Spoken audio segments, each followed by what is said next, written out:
Hello and welcome to the Easy Learning Classes to Study. In this video, we will continue the chapter The Coming of Pollyanna. बच्चों, in our last video, we had done कि Pollyanna met with Nancy and Timothy, and she took Nancy as her uh, aunt Polly, or she behaved that she has found out her aunt Polly. Now we will continue. When Timothy asked कि तुम्हारे पास कोई trunk होगा, तो what she said कि yes I have, हाँ मेरे पास trunk है, noted Pollyanna importantly. और वो अपना सर हिला के बताती है I have got a brand new one, और मेरे पास मुझे नया ट्रंक मिला है. The ladies at bought it for me and wasn't it lovely of them when they wanted the carpet so.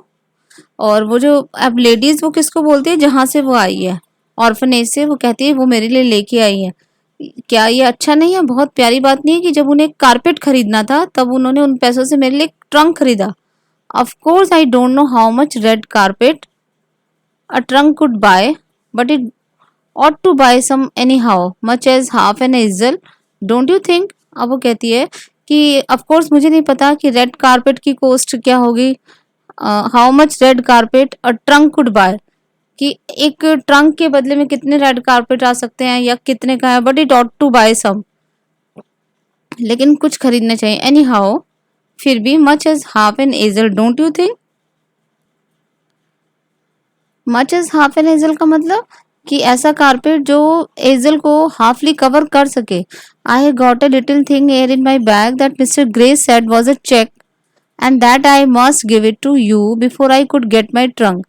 और मेरे पास ना एक छोटी सी चीज हो रहा है मेरे बैग में, वो बताती है कि मिस्टर ग्रे ने मुझे दी एक चेक. चेक कौन सा है, वो जो हम बैंक में चेक सबमिट करते हैं, ये अमेरिकन स्पेलिंग है चेक की. And that I must give it to you before I could get my trunk. और ये मैं आपको देना चाहूंगी, मस्ट गिव इट यानी मुझे आपको ही देनी है पहले, इससे पहले कि मैं आपका ट्रंक अपना दिखाऊं. Mister Grey is missus Grey's husband. Mister Grey missus Grey के हस्बैंड है. I came east with them and they are lovely. और मैं ईस्ट यानी यहाँ पर है कि ईस्ट साइड में कुछ रास्ते तक उनके साथ आई हूँ, वो बहुत अच्छे हैं. There here it is. She finished producing the check after much fumbling in the bag she carried. और वो चेक उनको दिखाती है, producing the check after much fumbling यानी बैग में बहुत देर तक टटोला करके. Nancy drew a long breath. Nancy एक लंबी सांस लेती है. Instinctively she felt that someone had to draw one after that speech.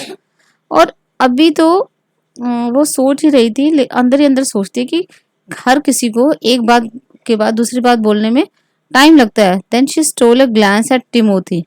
तभी वो एक नज़र टिमोथी पर डालती है. Timothy's eyes were studiously turned away.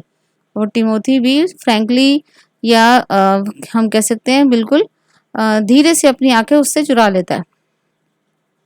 The three were off at last with Pollyanna's trunk in behind and Pollyanna herself snugly ensconced between Nancy and Timothy. तीनों के तीनों वहां से चल पड़ते हैं. पोलियाना का ट्रंक पीछे रखते हैं घोड़ा गाड़ी में अपनी, वो ओपन बुग्गी जिसे हम बोल रहे थे, और पोलियाना हरसेल्फ यानी पोलियाना खुद उन दोनों के बीच में बैठ जाती है. During the whole process of getting started, the little girl had kept up an uninterrupted stream of comments and questions until the somewhat dazed Nancy found herself quite out of breath trying to keep up with her. अब इस पूरे process में, during the whole process यानी जब वो railway station से घर तक पहुंचते हैं, तो वो जो छोटी लड़की है वो कंटिन्यूसली उसके कमेंट्स अनइंटरप्टेड यानी जिससे बीच में इंटरप्ट भी नहीं कर रहे थे, कमेंट्स उसके चल रहे थे, यानी वो बोलती जा रही थी, उसके क्वेश्चंस भी थे. Until the somewhat days Nancy found, अगर जब तक कि यानी नैन्सी अपने आप को कैसी हालत में पा रही थी कि उसको उसके जवाब देते देते उसको सांस भी नहीं आ रहा था. There, isn't it this lovely? Is it far? I hope it is. I love to ride. Sighed Pollyanna as the wheels began to turn. अब वो कहती है, अब पोलियाना तो भाई बोलते बोलते बंद ही नहीं हो रही थी. उसके क्वेश्चन थे, देखो वहां पे वो देखो कितना प्यारा है, क्या दूर है, मुझे ऐसा लग रहा है, मुझे राइड करना बहुत अच्छा लगता है. पोलियाना कहती है जैसे ही घोड़ा गाड़ी के पहिए चलने शुरू होते हैं. Of course, if it's not far, I shall not mind though, cause I'll be glad to get there all the sooner, you know.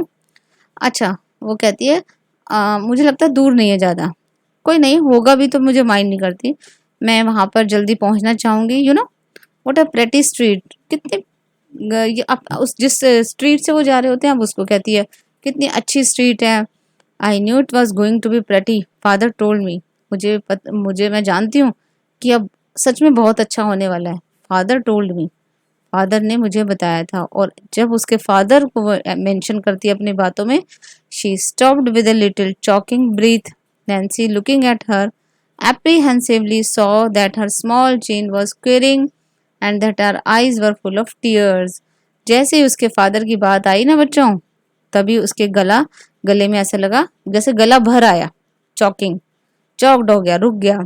Nancy ने उसकी तरफ देखा और उसने ये फील किया कि उसकी छोटी सी जो चिन थी वो कांप रही थी और उसकी आईज में आंसू भरे हुए थे। In a moment however she hurried on with a brave lifting of her head. और थोड़े ही क्षण में, अगले ही मोमेंट, वो जल्दी से फिर से उसी स्पीड से वो बात करने लगी, brave lifting of her hand, यानी कि अपना सिर फिर से ऊपर उठा के उसी तरीके से बात करने लगी। I am sure it will be easier because I have got you Aunt poly.